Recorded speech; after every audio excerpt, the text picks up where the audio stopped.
ನಾನು ಯೋಚನೆ ಮಾಡಿರೋ ಪ್ರಕಾರ ಇದ್ಯಾರೋ ಬೇಕು ಅಂತಲೇ ಮಾಡಿಸಿರೋ ಕೆಲಸ ಪುಟ್ಟಕ್ಕ. ಹಂಗಂತೀರ ಅಮ್ಮವ್ರೆ? ಇಲ್ಲದೆ ಹೋದರೆ ದಿಟ ಹೇಳಿದ ಆಸ್ಪತ್ರೆ ಹುಡುಗ ಈಗ ಯಾಕೆ ಊರು ಬಿಡಬೇಕಾಗಿತ್ತು?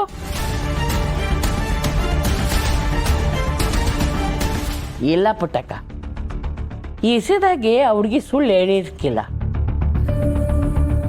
ಯಾರ್ದೋ ಒತ್ತಾಯ ಕಟ್ಟಿಬಿದ್ದು ದೊರೆ ಮ್ಯಾಕೆ ಪಿರುತಿ ಇಲ್ಲ ಅಂತ ಹೇಳವಳೆ. ಆದರೆ ಆ ಹುಡುಗಿ ಕಣ್ಣಾಗೆ ಸಿರಿ ಮ್ಯಾಗ ಪಿರುತಿ ಇದ್ದಿದ್ದಂತೂ ದಿಟ್ವೆ. ನೋಡಿದ್ಯಾ, ನೀನೇ ಪಿರುತಿ ನೋಡಿದ್ಯಾ ಅಂದ್ಮ್ಯಾಕೆ ಸ್ನೇಹ ಸುಳ್ಳು ಹೇಳ್ತಾಳ? ಮತ್ತು ಯಾಕೆ ಅವಳು ಸಿರಿ ಮೇಲೆ ಪಿರುತಿ ಇಲ್ಲ ಅಂತ ಸುಳ್ಳು ಹೇಳಿಳು? ದಿಟ ಯಾಕೆ ಹೇಳಲಿಲ್ಲ? ಹೇಳ್ದೇ ಇರೋ ಥರ ಕಟ್ಟಾಕಿದ್ದಾರೆ ಅನ್ಸುತ್ತೆ. ಓ, ಇದ್ರೂ ಇರ್ಬೋದು. ಪುಟ್ಟಕ್ಕ, ಹಾಂ, ನನ್ಗೆ ಯಾಕೋ ಇದ್ರಾಗೆ ರಾಧನ್ ಕೈವಾಡ ಇದೆ ಅಂತ ಅನ್ನಿಸ್ತಾ ಇದೆ. ಅವಳೇ ಆಸ್ಪತ್ರೆ ಹುಡುಗನ ಊರು ಬಿಟ್ಟು ಓಡಿಸಿರ್ತಾಳೆ. ರಾಧಾ ಇಂಥ ಕೆಲಸ ಮಾಡ್ತಾಳ? ಅವಳು ಈಸಾ ಸರ್ಪ ಅಂತ ಹೇಳಿಲ್ವೇ? ಮತ್ತು ಅಂಥವಳಿಗೆ ನಮ್ಮ ಸಿರಿನ ಕೊಟ್ಟು ಮದುವೆ ಮಾಡೋಕ್ಕೆ ಬಂಗಾರಮ್ಮವ್ರು ಮುಂದಾಗವ್ರೆ. ಮುಂದೆ ಏನು ಗತಿ?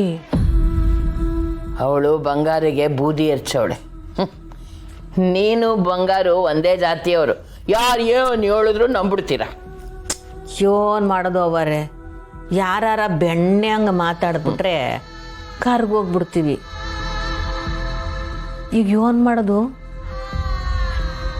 ಹೆಂಗಾದ್ರೂ ಮಾಡಿ ದೊರೆ ಲಗ್ನನ ತಡಿಬೇಕು ಪುಟ್ಟಕ್ಕ.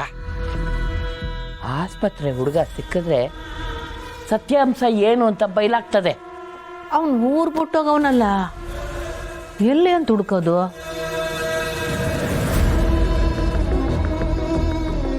ಅದಕ್ಕೇನಂತವ ಒಂದು ಉಪಾಯ ಇದೆ, ಇರು ಒಂದು ನಿಮಿಷ.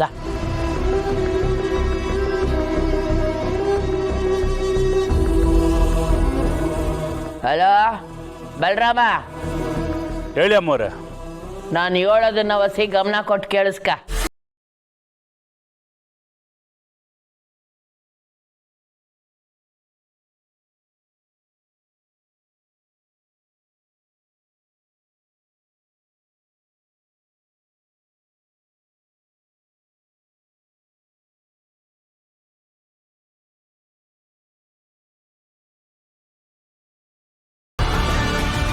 ಇವನು ನನ್ನ ಬಲಗೈ ಬಂಟ ಬಲರಾಮ ಅಂತ.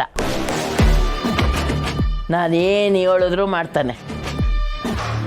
ಮುಡಿ ತಕ್ಕೊಂಬಾರಲ್ಲ ಅಂದರೆ ತಲೆನ ತಕ್ಕೊಂಬರೋ ಭೂಪ ಅವನು.